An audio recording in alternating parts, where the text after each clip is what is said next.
Hello everyone. Welcome to this live stream. Hello Vinny. I'm teacher Érika, and today, keeping the sequence here from yesterday. Yesterday we talked about parts of speech, which is very important if you want to learn how to make sentences in English. A lot of people complain about that. They don't know how to make a sentence in English. So if you want to have more control over what you say, I recommend learning grammar and learning the parts of speech. So the video is in our YouTube channel. Follow us there.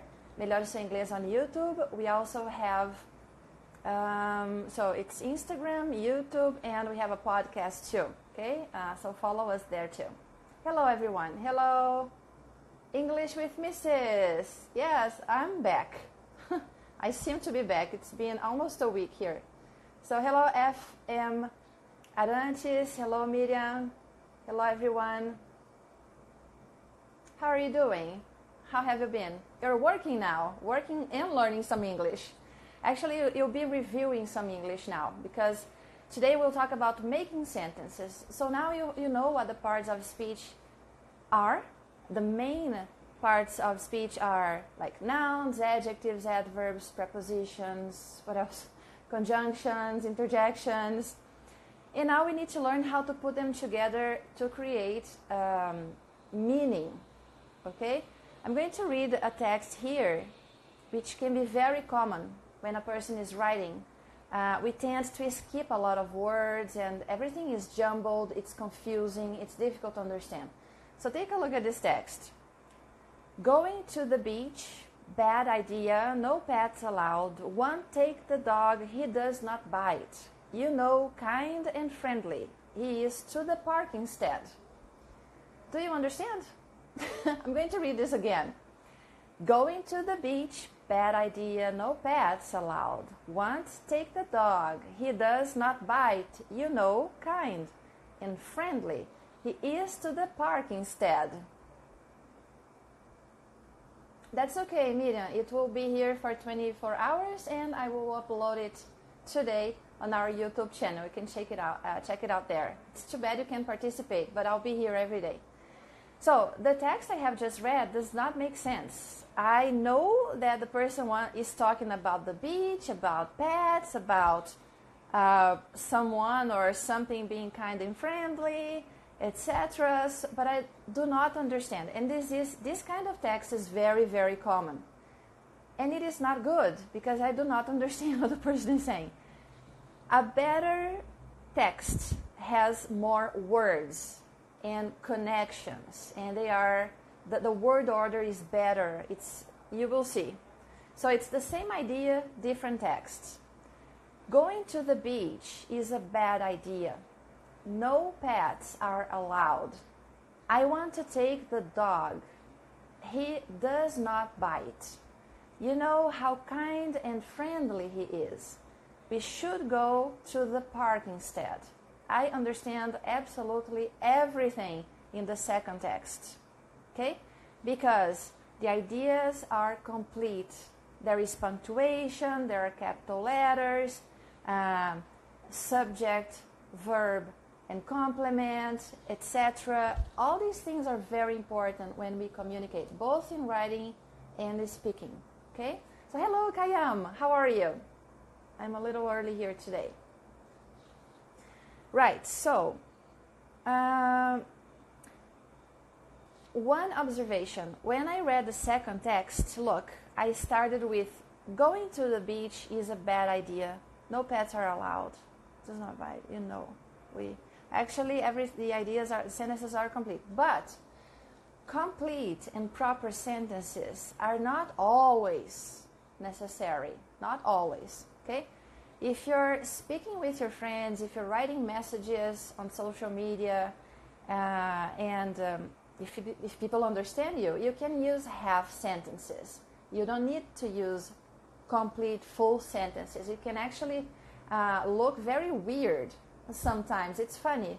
But sometimes if you use all the words when communicating with a friend, it can look weird. So you have to pay attention. how are you communicating? Where are you? When are you? Who are you talking with, etc. So it is totally okay to say things like, want to go to the beach? Want to go to the beach? Okay? So what's missing here? Do you? Do you want to go to the beach? Is it wrong to say, want to go to the beach? No, it's not, because I'm asking this question to a friend, okay? And then the friend says, not without my dog, not without my dog. That's Barbara. And she could have said, I do not want to go to the beach without my dog. But it's not necessary. Not without my dog is perfectly understandable. It's fine. And then the other person says, okay, the park instead. There is no verb here. Is it wrong? No, it's fine, because everybody's, can understand what's going on here. No, the park instead. So no, we can go to the park instead. He could say that, but it's not necessary. So half sentences are fine depending on the context, who you're talking to, the situation, and you have to pay attention to that, okay? Kayam, yes, wanna go, and all these contractions are very common in spoken speech. Hello, Carol. Hello, Olive. Lucas? Jessica? Okay.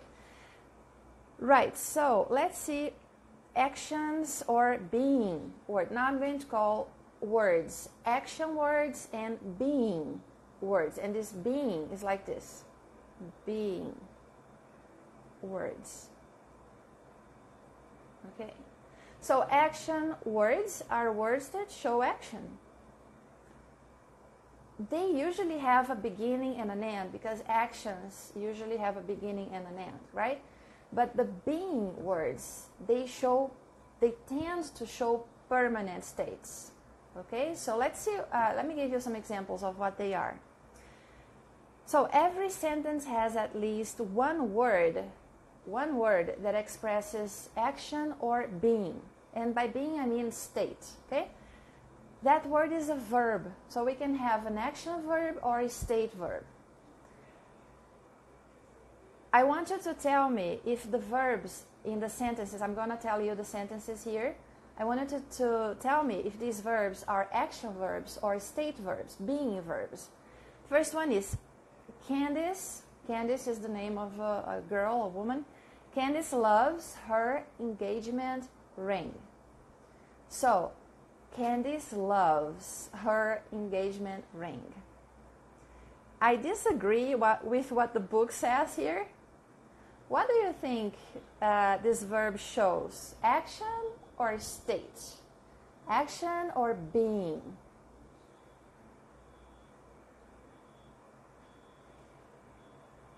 And I think I understand now why the book says, yes, Kayam, I would say being too. But I think I understand why it's action. Because it's something that comes from you. It's something that comes towards something else. Take a look at the other examples. Okay, the next one is easier. Duke, which is a person, or actually it's a dog. Duke ate every dog biscuit in the box. So Duke, the dog, ate every dog biscuit in the box. So the verb ate, is it an action word or a being word? Ate is the past of eat. So the dog ate all the cookies. Is this action or a state? This is easy, right? It shows action. Okay, you can actually picture in your head. Thanks, Kayam. Yes, action. Now let's see the next one. She will be pleased with your work. She will be, that's easy, right? She will be pleased with your work. So will be, is that an action verb or a state, a being verb? DJ? DJ? Am I a DJ? She will be pleased. She will be pleased. Is that an action verb or a being verb? Any idea? So here, this one is a being verb. Okay, you actually state, yes, Carol, you actually have the verb to be. And the next one is were.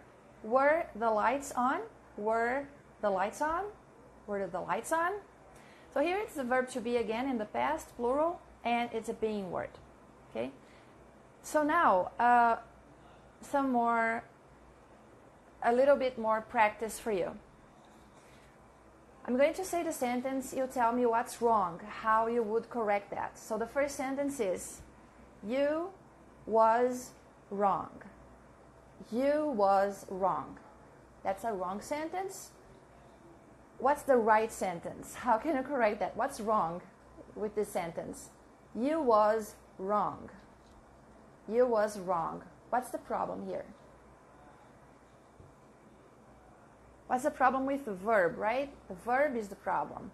Why is it a problem here? You was wrong. You were wrong. Very good, Kayam. Because was doesn't match you. So it's like Kayam says here. You were wrong. If you're going to use the verb to be in the past, you can only use, with you can only use were, never was. So you were wrong. Very good. Another one. Okay.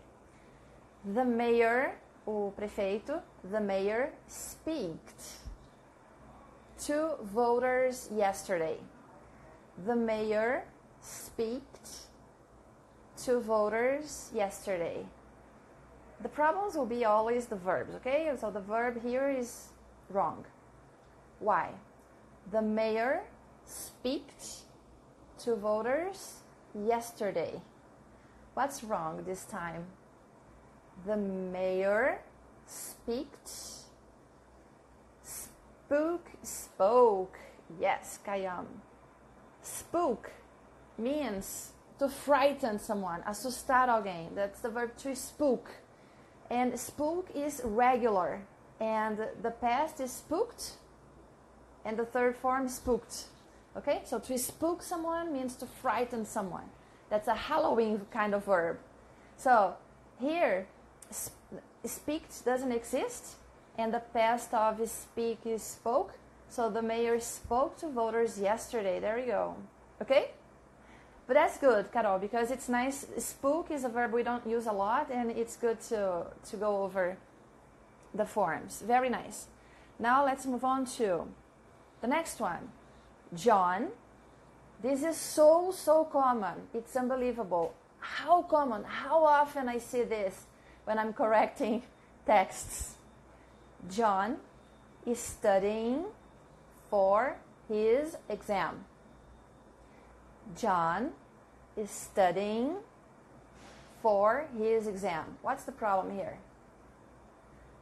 John studying for his exam. Spoke is the same as carry. No.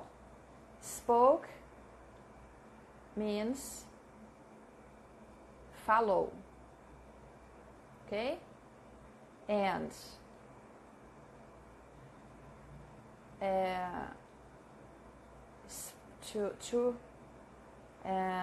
to spook means assustar alguém.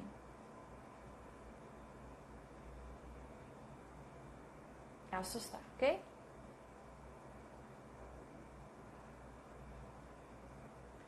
So pay attention at the pronunciation too, spelling and pronunciation. So, Kayam, spoke with an E doesn't exist. Okay? It's just spoke, falou, to spook, assustar. Alright? So, you don't know? You don't know what? So let's go back to the sentence, because this is very common, and this is a big problem. So, John is studying for his exam. What's wrong here? What's the problem? Come on. Mibson Cordeiro, hello. What is wrong? Tell me. John is studying for Newton, help me here, please. Newton knows the answer. John is studying for his exam. What is wrong? Nobody knows? Come on. No idea. Kayam. So it's correct? To you it's correct? It's not correct. John is studying. Because studying means estudando. You cannot say John estudando para a prova, né? John estudando para a prova. John está estudando para a prova. John is studying for the text. All right? So it is not correct. And this is a big problem. So I need to think of a way to teach this because everybody seems to forget the verb to be. People forget the verb to be. They focus on the ing verb and they completely forget the verb to be. And you cannot do that. You cannot do that. Okay, so is studying. There you go, Carol. All right, so let's talk now about subjects. So in a sentence, something or someone does the action or exists in the state of being. Okay, that word is a subject, which is very, very important. Notice the underline. So I'm gonna tell you sentences and you tell me what the subject is.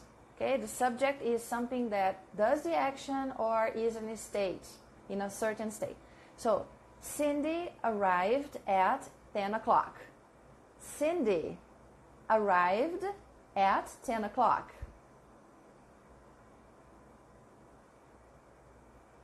John is studying. No. It's no. Kayam. Dá para perceber. Olha a diferença. John is studying. John is studying. Or John is studying. John is studying. I'm going to slow down. John is studying. Wrong. John is studying. Wrong. John is studying. Right. John is studying. Right. Okay? Slow down. And don't forget the verb to be. Do not forget the verb to be. So, Cindy arrived at 10 o'clock. Cindy arrived at 10 o'clock. What's the subject of the sentence? Come on, Kayam. Carol, where are you? Rosilene, what is the sentence? What is the subject of Cindy arrived at 10 o'clock? Cindy arrived at 10 o'clock. Cindy arrived at 10 o'clock. Thank you, Kayam. Cindy, good job. There you go. Next, we had sandwiches for lunch. Hello, Rosilene. Cindy, good job, Lais. Thank you. Thank you, Carol. Next one. We had sandwiches for lunch. We had sandwiches for lunch. What's the subject? We had sandwiches for lunch. Thank you, Carol. Yeah, let's do this faster. The sandwiches were delicious. The sandwiches were delicious. What's the subject here? The sandwiches were delicious. The sandwiches were delicious. What's the subject here? We. Thank you. A lot of delay. Next sentence. The sandwiches were delicious. Yes, plural. Okay, Kayam? The sandwiches with ES. Next, it's a question now. Do you like peanut butter? What's the subject here? Do you like peanut butter? Do you? The sandwiches. Yes, Veronica, that's it. The sandwiches. That's the subject. Do you like peanut butter? What is the subject here? Do you like peanut butter? Do you? Thank you, Veronica. Thank you, Carol. Okay, next.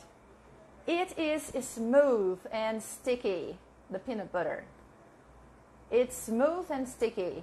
I'm gonna contract everything here. Next, it's sticky, it's smooth and sticky. It's smooth and sticky.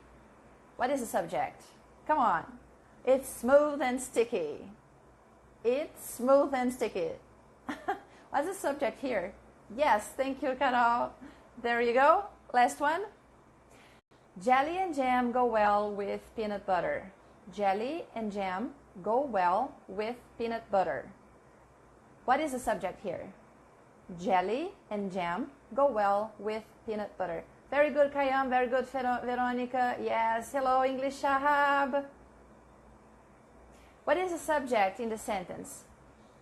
Jelly and jam go well with peanut butter. Jelly and jam. Thank you, Veronica. Sharp. Veronica, super sharp. Yes. Hilda, hello. They. Yes, they is the pronoun for jelly and jam. Nice. Right. Let's move on. Let's get a move on here. Now tell me what's wrong with this sentence. Tell me what's wrong. There is something wrong with the sentence. Okay, so him and John failed the Latin test. Him and John failed the Latin test. What is wrong here? Him and John failed the Latin test. Jelly and jam. Very good, Laís, Carol. Excellent, jelly and jam. So, him and John failed the Latin test. Let's finish this first, and hopefully we'll have time for a chat. He, very good, Kayam. He is a subject pronoun, okay? Him is not a subject pronoun. You cannot put him before a verb. Him goes after the verb. Next. Oh my God. What is wrong with this sentence? Are yous ready? Are yous ready? Him and John. Yes, Laís, that's wrong. He and John. Good job. Yes. So, yeah. Very good, very good. That's it. You got it right. So, what is the problem with this question? Are yous ready? Are yous ready? What is wrong here? Hello, Christian. Help? What kind of help do you need? Are yous ready? What is wrong with this question? This is so bizarre. I don't even think you know what is the problem here. Yous. Are you yous? No. Are yous ready? So use here is a plural of you. Use. Of course, you never heard this before because it's completely wrong to put an S, to add an S to you to make the plural form, because you is you forever, right? So it's just you. Are you? Excellent, Laís. So you is singular and plural. I'm talking to you here. I don't know how many. Of course, I know there are many people on the other side. But if I say, are you ready? You know I'm talking to all of you. If I want to make sure you know I'm talking to all of you, I need to say something like, are you guys ready? Or are all of you ready? Or, something similar to show that I'm talking to all of you. Otherwise, it can be confusing. If I say, are you ready? Who are you talking to? I don't know. So, next one. Us friends should stick together. Us friends should stick together. What's wrong with this sentence? And it's the same problem with him and John. Same problem. Us friends should stick together. Hello, Carol. You're back. You guys. Yes, Kayon. You guys is the plural, okay? Form. So, us friends should stick together. Yes, Veronica. Us. Us is wrong. Yeah, the correction here is a little bizarre, but it can be we, okay? We friends. Like nós, amigos. We friends should stick together. But this is a more bizarre construction. I'm going to skip this. Now, verbs. Let's focus on the verbs, okay? Because this is also a very, very big problem when people write and speak. Because they say the subject and they forget what they have to do with the verb. And sometimes you have to modify the verb. You have to change the form of the verb. So, Mr. Smith and Miss Jones has been promoted. What is the problem with the verb here? Mr. Smith and Miss Jones has been promoted. So back to the other, to the previous example. It's not us friends. This is wrong. It's the answer here is we friends, and I would add a comma there. We, comma, friends should stick together. We, comma, friends, comma, should stick together. Okay. So the problem is has, Veronica. Yes, and the correction is have. Very good. Very, very good job, Carol, Alexandra, Kayam, because it's they, exactly. It's two people, right? It's plural. The subject is plural, so they have been promoted. Excellent. The next one is also the verb. What is the problem with the verb here? The list of grammar rules are too long. The list of grammar rules are too long. What is the problem? Has is wrong. Yes, Veronica. Yes, has is wrong. Everyone got it right here. It's not has, it's have. So in this sentence, the list of grammar rules are too long. Yes, Kayam, excellent. So the list of grammar rules is too long. Why? Can you tell me why? Yes, rules. Yes, yes, yes. Hi, Marcelo. Marcelo marido. Why is it wrong? Is because the verb, what is the verb referring to? What is referring to? What does it refer to? It refers to the list, singular. The list is it, okay? It's a thing, it. It is, yes, because the subject is it. Okay, so it's not grammar rules. Grammar rules is not the subject, but list is. So the list is too long. Grammar rules is just something that you're adding to describe the list, what kind of list it is. Let's talk about complements and descriptions. So, complements and descriptions make what we are saying more interesting, and the other person will not fall asleep as they start speaking. So adding details, descriptions, it makes the image you want to convey more vivid. And this is very important, okay? So let's see these examples here. What are the complements? And complements are the same as descriptions, extra information about something. Tell me what the complements are in the sentences. The first one is Mary is happy. Mary is happy. Very good, ladies, the list. The list singular. Very good, Carol. It is, one subject. Excellent. Yes, nice job. So, Mary is happy. Mary is happy. What is the complement here? It's easy because you've seen the subject, you've seen the verb, and what is left is the complement. The complement. I wanted the complement, the description. Mary is happy. Mary is happy. Happy, there you go, Carol. So, she is single. Because she's single. Mary is happy because she's single. You know that I saw on Twitter the other day, and by the way, Twitter is a great way to practice your English. Yesterday, I saw that Emma Watson, Emma Watson said that she's not single. She has partnered with herself. Well, that's an interesting way to say that she's very happy because she has partnered with herself. Did you guys see that on Twitter, I don't know, everywhere yesterday? Emma Watson. Try to find that. So, happy. Happy is the complement. Deborah mailed the letter. Okay? This is another type of complement. Deborah mailed the letter. What is the complement? You know what the subject is. You know what the verb is. What is the complement? Deborah mailed the letter. Deborah mailed the letter. Have you partnered with yourselves? It's better to partner with yourselves than to have a bad, a bad someone around you, right? So, hello, Ressa. The letter. Yes, Kayam. Yes, letter. Good job. Hello, Johnny. Next, complement. What is the complement here? Kathy and Drew are always nervous in the dentist's office. Remember that a complement is a description about, okay, it describes something. So Kathy and Drew are always nervous in the dentist's office. Yes.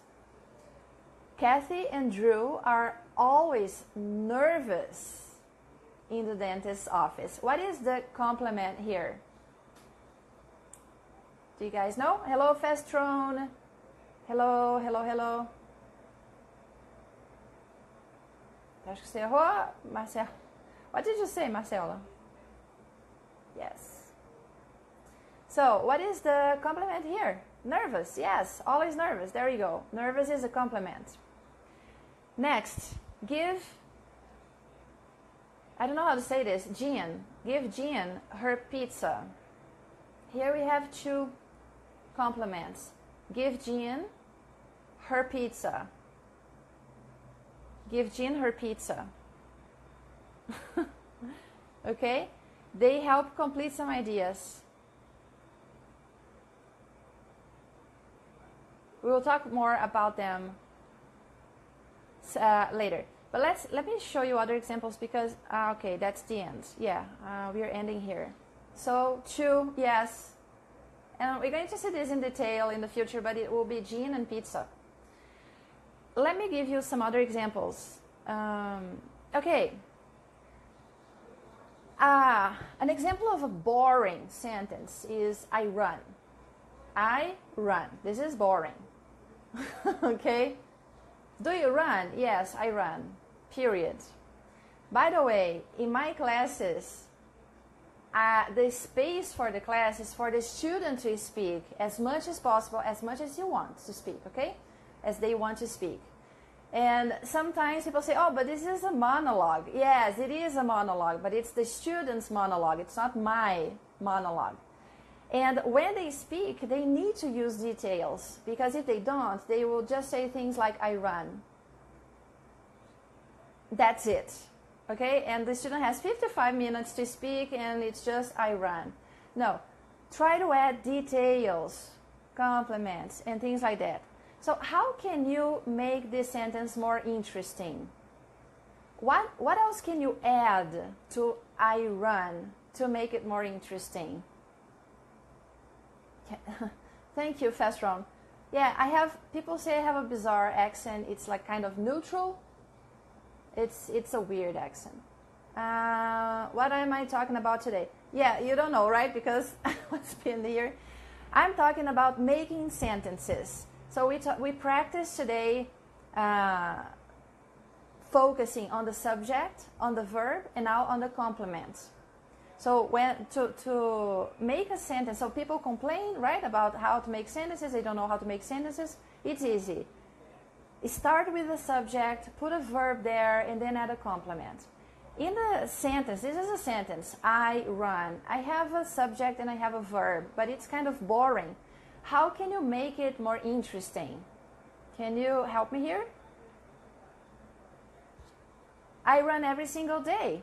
Yes, so let me get back here. Kayam, I run every morning at 8 o'clock. Good job. I run every single day. I run in the park every day in the morning. It's much, much, much better than I run, period. Okay? So practice using details. Use details in your sentences. Use and abuse of these details. I always ask my students to do that. Yes, Johnny, do that. Ask your students to speak as much as possible. Ask questions. Ask for details.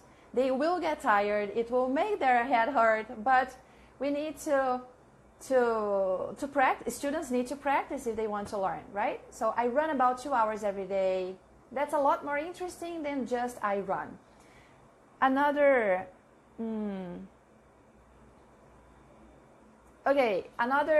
sentence here that I want more details, okay? So, paint covered the wall. Paint covered the wall. So, you already know what it means. You can kind of picture it in your head, but try to give more details to this sentence. So, paint covered the wall. How can you make this more interesting? Can I use and abuse? I don't know. I'm using it here. Let me check it now, because I like this in Portuguese. Usar e abusar, né? Usar e abusar. This is how I check things in English. Actually, I should have used use and abuse, yes. Linguia.